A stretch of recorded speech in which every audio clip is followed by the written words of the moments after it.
အမေလူတိုင်းဟာရွှေတွေငွေတွေကိုပဲတန်ဖိုးရှိတဲ့အရာတွေလို့မှတ်ယူနေကြတော့တကယ်တမ်းတန်ဖိုးကြီးမှတဲ့အမေမေတ္တာတရားတွေကိုတော့တန်ဖိုးထားရကောင်မှမသိကြတော့ဘူးအမေဆိုတာရွှေနဲ့လည်းရှင်လို့မရသလိုငွေနဲ့လည်းတိုင်းထွာလို့မရပါဘူးအမေရဲ့ကဘာမှာအရှိဆုံးဆိုတာသားသမီးတွေဖြစ်ပေမဲ့သားသမီးတွေရဲ့ကဘာမှာတော့အမေဆိုတာတချို့တဝက်ပဲရှိကြပါလိမ့်မယ်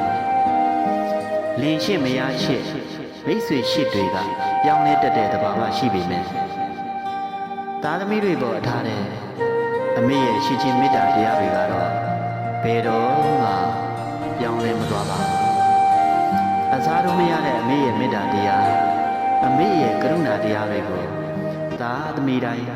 တန်ဖိုးထားတတ်ကြရင်သိကောင်းပါပဲဗျာဘယ်ကိုပဲသွားဘာတွေပဲလုပ်သားသမီးတွေရဲ့အပေါ်ကိုမိမိအသက်ထက်စိုးရိမ်ပြီးတာလေအမေပါပဲဗျာအမေကိုတန်ဖိုးထားကြပါအမေအမြဲတမ်းကျန်းမာပါစေအမေအမြဲတမ်းစိတ်ချမ်းသာပါစေအမေရဲ့